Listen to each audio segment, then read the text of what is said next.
Bonjour et bienvenue dans ce nouvel épisode de mon podcast IMO. Je suis avec Jean-Pierre Kervignot. Bonjour. Bonjour Ariane. Jean-Pierre, vous êtes coach immobilier. On est en direct du salon de l'investissement et de l'immobilier pour un nouvel épisode de mon podcast IMO en live. Alors vous avez passé cette matinée au salon. Racontez-nous un petit peu comment vous percevez le marché aujourd'hui. Alors le marché, ça dépend de la région dans laquelle on se trouve et ça dépend si on parle du neuf ou de l'ancien. Donc globalement, il n'y a pas un marché mais des marchés. Ceci étant dit, le marché immobilier se porte globalement bien avec quelques sursauts, quelques vagues mais qui n'en connaît pas actuellement. Mais globalement, le marché se porte bien. Bon alors globalement, le marché se porte bien.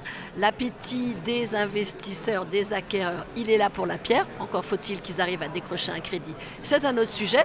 Vous les accompagnez et vous vous positionnez en tant que coach.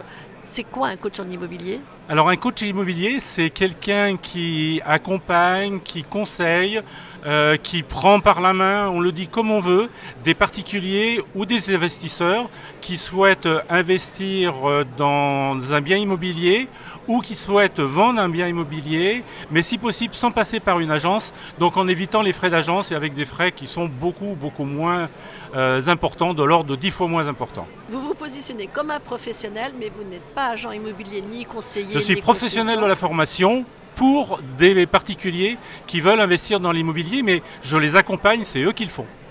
Alors ça consiste en quoi votre accompagnement ? Alors l'accompagnement, c'est de premièrement faire une visite de leurs biens avec en leur faisant un retour, mais un retour complètement honnête, c'est-à-dire que contrairement à certaines agences, moi je n'ai pas besoin de rentrer de biens immobiliers pour être payé, donc je peux dire aux gens tout ce qui va bien chez eux et parfois ce qui va moins bien, on dit ce qu'il faudrait mieux gommer, mais effectivement je leur dis, je leur donne des conseils pour améliorer leur bien quand il est à vendre sur le marché, ce que généralement les agents immobiliers ne font pas parce qu'ils ne veulent pas être désagréables vis-à-vis de leurs clients.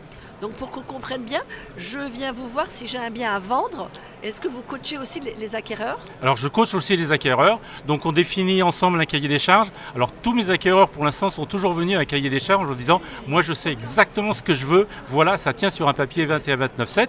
Je leur dis que c'est parfait, mais on va quand même reprendre parce que moi ça tient sur 3 pages et donc je suis beaucoup plus sélectif sur les questions. Il y a beaucoup plus de questions pour cibler et puis j'ai plutôt des critères en disant qu'est-ce que vous cherchez, qu'est-ce que vous voulez absolument et qu'est-ce que vous voulez surtout pas. Est-ce qu'un rez-de-chaussée c'est rédhibitoire? Est-ce qu'un dernier étage c'est rédhibitoire? Est-ce que vous voulez du chauffage collectif ou surtout pas, ou vous en foutez? Donc ça permet après de définir un cahier des charges très structuré et de voir si le plan de financement de la personne et sa recherche peuvent être en adéquation.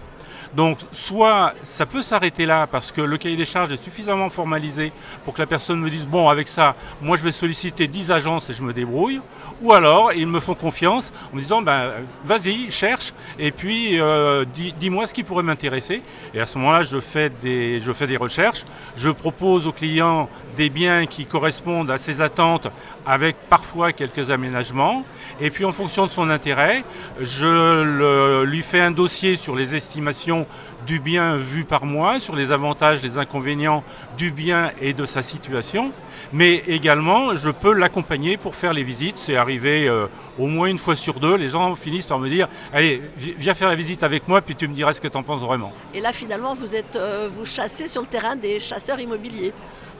Non, j'accompagne mes clients, mais c'est eux qui chassent. Donc moi je suis rabatteur. Vous êtes rabatteur. Combien ça coûte de faire appel à vos services ? Alors c'est des modules comme de la formation, ce sont des modules.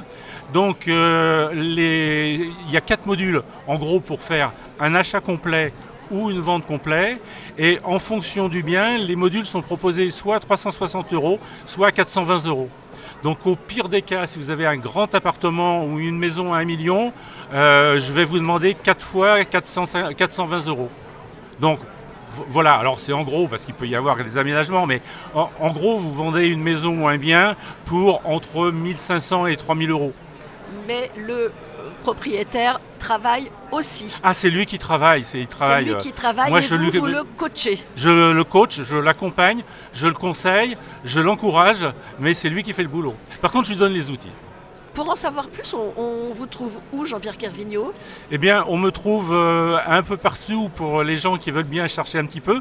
Déjà en tapant j.part.imo sur Internet avec LinkedIn ou Facebook. Mais j'ai également un site immobilier. On peut me joindre pour les gens qui le souhaitent assez facilement. Merci beaucoup Jean-Pierre Kervignot d'avoir été avec nous. Je rappelle que vous êtes le fondateur de j.part.imo. On vous trouve évidemment sur Internet, vous accompagnez les propriétaires, les vendeurs, les acquéreurs et vous êtes un coach en immobilier. Merci Ariane. Et je vous dis à très bientôt pour un nouvel épisode de mon podcast Imo à retrouver sur toutes les plateformes de téléchargement et sur MySuite Imo. Merci, bonne soirée, bonne journée.